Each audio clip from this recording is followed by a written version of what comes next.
I welcome you all in my online classes. So today's topic is pressure. अब ये pressure होते क्या हैं, तो ये प्रेशर के बारे में पढ़ेंगे। और उसके बारे में थोड़ा सा आपने सुना होगा क्लास सेवन्थ में जब साइक्लोन और स्टॉर्म की बात हुई थी। उसमें हमने क्या देखा था कि जितना ज़्यादा एयर का प्रेशर का डिफरेंस होगा उतना ज़्यादा मूवमेंट होगा, और वो कभी स्टॉर्म के रूप में आएगा, वो कभी साइक्लोन के रूप में आएगा। तो इस तरह की बात होगी। अब नेक्स्ट जो हम लोग देखते हैं कि एक कील है, और इस कील को हम वुडन जो प्लैंक है, जो लकड़ी है, उसमें हमको उसको डालना है। उसको तो हथौड़े का हम लोग यूज़ करेंगे। अब हम क्या करते हैं कि अगर इसको पलट दें, ये वाला पार्ट को नीचे कर दें और नीचे वाला पार्ट ऊपर कर दें, तो कुछ भी कर लें हम लोग, क्या कील जो है नीचे जाएगा? तो नो।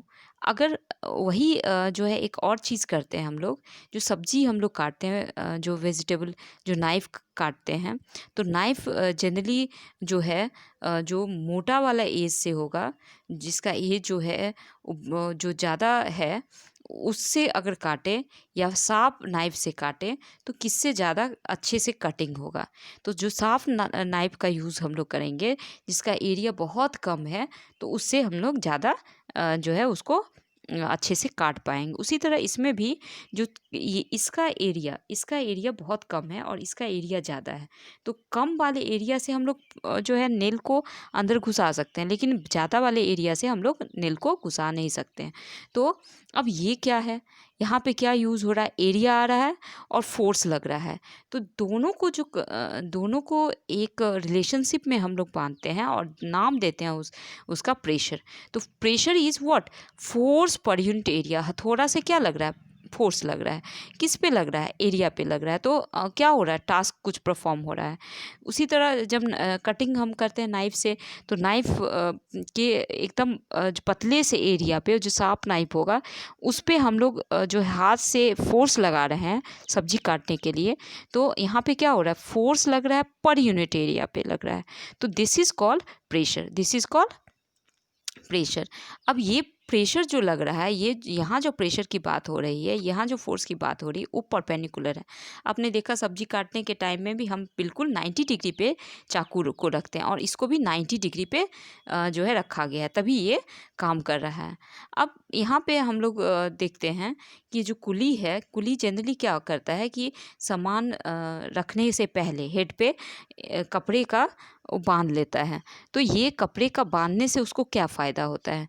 तो ये क्या कर रहा है, इससे क्या कर रहा है, ये बांधने से क्या हो रहा है, उसका एरिया इंक्रीज़ हो रहा है। एरिया इंक्रीज़ हो रहा है तो क्या होगा कि जो लगेज इसके ऊपर में है, तो लगेज जो भी ऊपर में है, वो उसके ऊपर क्या डाल रहा है? फोर्स डाल रहा है। और फोर्स डालने के बाद क्या हो रहा है, फोर्स डालेगा तो क्या होगा कि इसका एरिया अगर बढ़ जाएगा। आप देखो यहाँ पे pressure is equal to force per unit area. अब यहाँ पे दो क्वांटिटी है, फोर्स है। अगर फोर्स बढ़ेगा तो प्रेशर बढ़ेगा, अगर एरिया बढ़ेगा तो प्रेशर घटेगा। तो नीचे वाला क्वांटिटी जब भी बढ़ता है, जैसे यहाँ पे फिर से मैं लिख रही हूँ, नीचे वाला क्वांटिटी जब भी बढ़ेगा तो ऊपर वाला क्वांटिटी जो है घटेगा। तो यहाँ पे जो है एरिया अगर बढ़ेगा तो प्रेशर जो है घटेगा। तो प्रेशर घटेगा तो टास्क परफॉर्म। अब यहाँ पे क्या होगा कि यहाँ पे जो है प्रेशर कम होना डिज़ायरेबल है। तो ये जो कुली है वो क्या कर रहा है कि एरिया को बढ़ा रहा है। एरिया को बढ़ाने से क्या हो जाएगा, अगर किसी ने एरिया को बढ़ा रहा है और इस पे लगेज का जो फोर्स लग रहा है, तो एरिया अगर बढ़ जाएगा तो क्या होगा, प्रेशर घट जाएगा। तो इस केस में क्या हो गया कि एरिया बढ़ाना डिज़ायरेबल हो गया, लेकिन उस सब केस में क्या था, एरिया बढ़ाना अनडिज़ायरेबल था, उससे टास्क परफॉर्म नहीं हो पाता। तो ये रहा आपका प्रेशर। अब नेक्स्ट जो है प्रेशर, अब देखेंगे क्या लिक्विड और गैसेस भी एक्सर्ट करते हैं। तो सबसे पहले हमने एक कॉलम लिया जिसका लेंथ जो है लगभग इतना है 25 सेंटीमीटर, और 5 to 7.5 सेंटीमीटर इसका डायमीटर। अब इसमें हमने पानी रखा, और नीचे में जो है पानी रखने से पहले इस पाइप में एक रबर सीट अच्छे से बांध दिया। अब क्या देखेंगे, रबर सीट या कोई भी ऐसी चीज़ जो स्ट्रेच करता हो, क्योंकि ये एक्टिविटी करना है और ये देखना है कि ये लिक्विड जो है कैसे प्रेशर एक्सर्ट करता है। तो जैसे ही इसमें पानी हम लोग डालेंगे, प्रेशर जैसे पानी डालेंगे तो क्या होगा, इसका एरिया जो होगा वो जो है थोड़ा सा बढ़ जाएगा। लेकिन जब हम ज़्यादा पानी यूज़ करेंगे, जब ज़्यादा पानी देख रहे हैं कि इसका कॉलम यहाँ तक गया है तो इतना हो गया है, और इसका कॉलम यहाँ तक गया है तो यहाँ तक इसका जो है बहुत अच्छे से ये क्या हो गया है, स्ट्रेच हो गया है। तो इस तरह जो है हम लोग जो है देख सकते हैं कि कैसे जो लिक्विड है एक्सर्ट कर रहा है किस पे, एक्सर्ट प्रेशर जो है वाटर का प्रेशर कैसे एक्सर्ट हो रहा है, और इसका आपको प्रूफ मिल रहा है। नाउ सेकेंड, अब हम लोग देखते हैं दूसरी एक्टिविटी जो है, क्या ये साइड में भी एक्सर्ट करता है। ये तो पता चल गया बॉटम में एक्सर्ट कर रहा है, तो अब उसके लिए हम रबर सीट को यहाँ पे लगाते हैं, और जैसे ही पानी हम लोग डालते हैं तो ये रबर सीट जो है स्ट्रेच कर जाता है। तो स्ट्रेच करने का मीनिंग क्या है कि कुछ ना कुछ हो रहा है। तो ये क्या हो रहा है, यहाँ पे ये जो वाटर है वो इस साइड में प्रेशर डाल रहा है। तो इट मीन्स व्हाट, कि ये जो वाटर है, ये जो लिक्विड है वो साइड में भी क्या करते हैं, प्रेशर एक्सर्ट करते हैं। ये साइड में प्रेशर एक्सर्ट करते हैं। अब यहाँ पे हमने क्या किया, इक्वल जो है डेप्थ पे हमने होल कर दिया, और ये सारे होल जो है लगभग इक्वी डिस्टेंस है, इक्वल डेप्थ पे। जितना यहाँ से लिया फिर इतना ही डिस्टेंस यहाँ पे होल कर दिया, फिर इतना ही डिस्टेंस।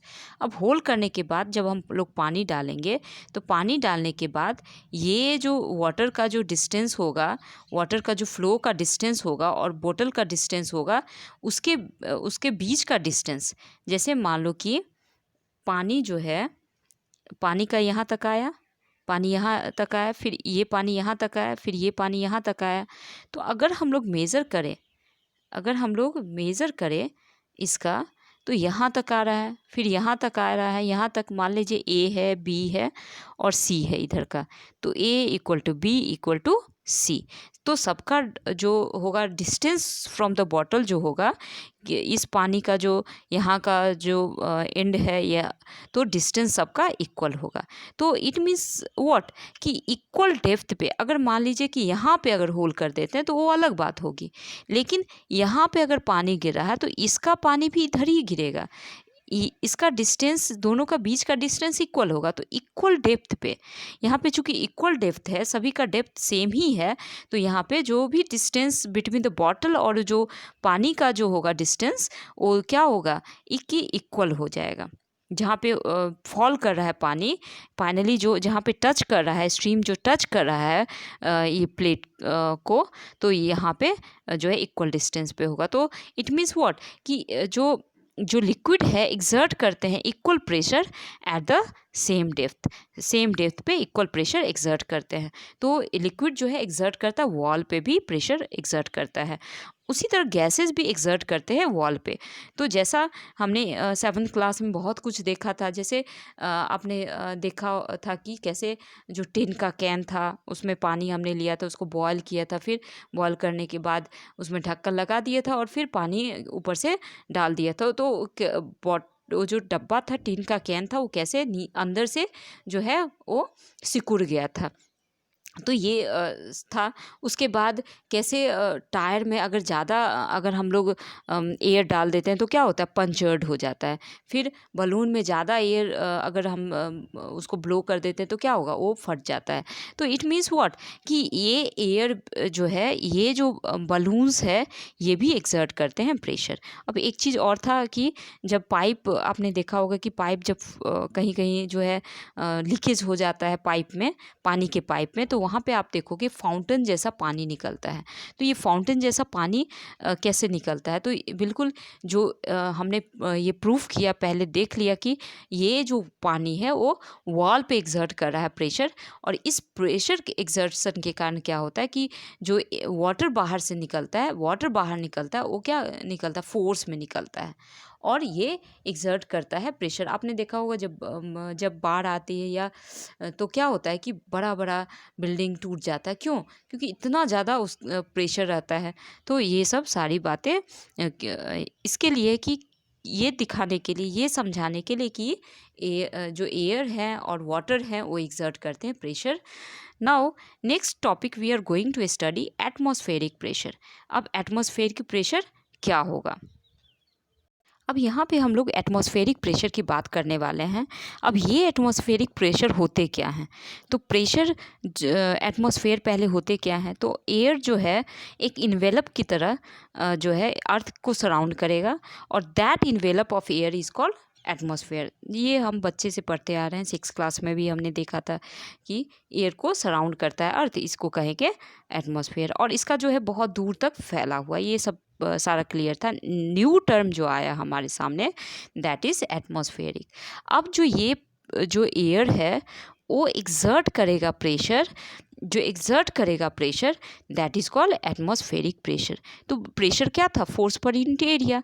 अब यहाँ पे क्या हो रहा है? यहाँ तो एयर जुड़ गया है। अब एयर क्या करेगा? तो एयर के लिए हमको इमेजिन करना है एक यूनिट एरिया और बहुत लंबा सिलेंडर जो कि बहुत एयर से भरा हुआ है। तो जो फोर्स ऑफ ग्रेविटी होगा, हमको पता है कि इससे पहले हम लोग पढ़ चुके हैं ग्रेविटेशन फोर्स के बारे में।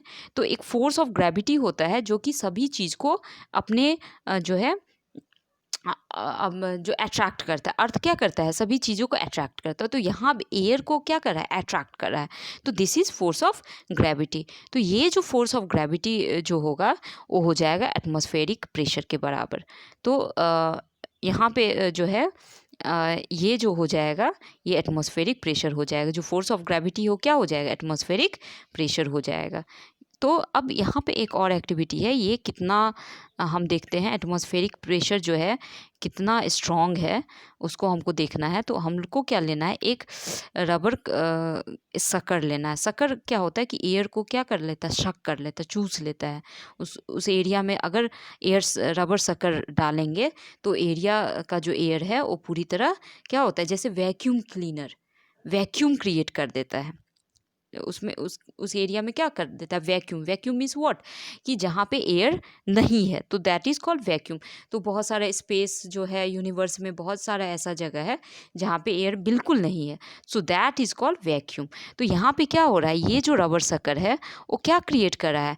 एक वैक्यूम क्रिएट कर रहा है। कैसे क्रिएट कर रहा है? तो ये क्या कर रहा है? अब इसमें कैसे हम लोग देखेंगे? ये जो रबर शक्कर है ये क्या करेगा? एयर को पूरी तरह क्या करेगा? उस खींच लेगा। तो ये कैसे करेंगे? तो हम लोग क्या करेंगे कि एक रबर शक्कर लेंगे, गुड क्वालिटी का रबर शक्कर लेंगे, और उसको क्या करेंगे? उसको हार्ड एक स्मूथ सरफेस पे क्या कर देंगे? प्रेस कर देंगे, ज़ोर से जो है प्रेस कर देंगे, जैसे ये किया गया है। अब ये रबर शक्कर जो होगा, अब ये क्या करेगा? ये पूरी तरह जो है एयर को तो शक कर देगा। तो यहाँ पे क्या हो जाएगा? इसके अंदर लो प्रेशर, इसके अंदर जो है लो प्रेशर, और बाहर में क्या है? हाई प्रेशर है। तो इतना ज़्यादा हाई प्रेशर होगा कि ये जो है पूरी तरह इसमें चिपक जाएगा। इसमें इतना ज़्यादा हाई प्रेशर यहाँ पे इस शक्कर के ऊपर जाएगा, क्योंकि नीचे तो लो प्रेशर है। जब दोनों तरफ इक्वल था तो आराम से हम निकाल सकते थे, लेकिन यहाँ पे क्या हो रहा है कि नीचे एकदम लो प्रेशर एरिया हो गया है, ऊपर क्या हो रहा है? ज़्यादा एयर हो गया, तो वो क्या करेगा? एकदम चिपक जाएगा, उसको पुल करना बहुत ही मुश्किल हो जाएगा। तो ये यहाँ पे एयर शक्कर जो होगा इस तरह ये दोनों सरफेस जो है स्टिक कर जाएगा। किसके वजह से? Due to what? Due to this atmospheric pressure. तो इतना जो है ये इस तरह का सिचुएशन क्रिएट कर देगा। कितना स्ट्रॉन्ग जो है एयर प्रेशर है हमारे ऊपर। तो अब यहाँ पे हम लोग पढ़ेंगे। अब देखना है यहाँ पे कि अब ये कितना प्रेशर हमारे ऊपर एग्जर्ट करता है और हम लोगों को क्यों फील नहीं होता है। कुछ भी एयर प्रेशर जैसा बात ही अभी आप सुन रहे होंगे तो आपको आश्चर्य लगा, क्योंकि अभी इतने दिन तक हम लोग नहीं फील कर पाते हैं कि एयर प्रेशर होता भी क्या चीज़ है। तो ये एयर प्रेशर जो है आखिर क्यों नहीं फील कर पाते हैं? तो इसका आंसर जो है, अब यहाँ पे आप देख सकते हैं, ये जो है कह रहा है कि कोई सिलेंडर है जो 15 × 15 सेंटीमीटर जो है, और वहाँ पे जो होगा अगर हमारे हेड का जो एरिया है इतना है, तो कितना प्रेशर जो है ये कितना फोर्स जो है हमारे हेड पे लगेगा। तो इस तरह का अगर प्रेशर है एयर का लग रहा है एटमॉस्फेरिक प्रेशर पे इतने एरिया पे हमारे सर पे, तो क्या होगा कि वो जो प्रेशर होगा वो इक्वल होगा फोर्स ऑफ ग्रेविटी के बराबर हो जाएगा। तो क्या हो रहा है, इक्वलाइज हो रहा है। इक्वलाइज हो रहा है तो तभी हम लोग, जितना प्रेशर हमारे अंदर है उतना प्रेशर जो है एटमॉस्फेरिक प्रेशर है। तो इसीलिए हम लोगों को जो फोर्स ऑफ ग्रेविटी के वजह से क्या हो रहा है कि हम लोग जो है क्रश नहीं हो पा रहे हैं। जैसा कि हमने सकर का सिचुएशन देखा, उस तरह की सिचुएशन नहीं आ पा रही है। तो जितना प्रेशर हमारे अंदर है, बॉडी के अंदर है, जो किसके वजह से, फोर्स ऑफ ग्रेविटी की वजह से है, तो उतना प्रेशर जो है बाहर है, एटमॉस्फेरिक प्रेशर। तो दोनों क्या कर रहा है, दोनों बैलेंस हो रहा है। और बैलेंसिंग के वजह से क्या होगा कि ये हम लोगों को प्रेशर महसूस नहीं होता है। तो अ, यही वजह है कि हम लोगों को ऐसा कुछ कभी लगता ही नहीं कि एयर भी कोई चीज़ है। एयर भी हमारे ऊपर प्रेशर डाल रहा है। अब हम लोग जो है एक साइंटिस्ट की स्टोरी हम लोग पढ़ेंगे। अब ये साइंटिस्ट जर्मन साइंटिस्ट थे 17वीं सेंचुरी के, ऑटो वॉन ग्यूरी के। तो ये इन्होंने क्या किया, पंप लिया और एक पंप इन्वेंट किया जो कि एयर को निकालता था। और उस पंप की मदद से क्या किया उन्होंने, जो है दो हॉलो मेटलिक जो हेमिस्फेयर लिया, जो कि कितना सेंटीमीटर डायमीटर का था, इतना सेंटीमीटर डायमीटर का था। और उस पंप की मदद से इसका जो हेमिस्फेयर लिया, नॉट फुल, जो ये हेमिस्फेयर आधा मून शेप जो है, जो बॉल होता है बॉल का आधा, तो आधा पार्ट लिया, उसमें से सारा एयर निकाल दिया। फिर दूसरा पार्ट जो लिया उसमें से भी सारा, दो हेमिस्फेयर लिया, दोनों में से सारा जो है एयर निकाल दिया। फिर दोनों को कनेक्ट कर दिया, दोनों को जोड़ दिया। जोड़ने के बाद क्या किया उन्होंने 8 हॉर्सेस को एम्प्लॉय किया। 8 हॉर्सेस को और इधर 8 हॉर्सेस, दोनों ओर से 8 हॉर्सेस लगा दिए। अब ये देखा, इस एक्सपेरिमेंट से ये देखा गया कि ये जो हेमिस्फेयर था बिल्कुल खाली था, जो दिखने में लग रहा था खाली, बट दोनों इतना ज्वाइन हो गया था due to low pressure area inside it. और बाहर से जो है एयर का ज़्यादा प्रेशर है, तो उस दोनों जो हेमिस्फेयर वो अलग ही नहीं हो पाया। तो ये एक्टिविटी थी एयर प्रेशर को फील करने का कि कितना एयर प्रेशर होता है। बट जो हमारे अंदर और बाहर का जो जो हमारे अंदर का जो प्रेशर होता है वो बाहर के दोनों बैलेंस कर लेता है, तो इसीलिए हम लोगों को फीलिंग नहीं होता है। तो ये रहा पूरा चैप्टर, जो कि आई होप आपको समझ में आ गया होगा। So thank you.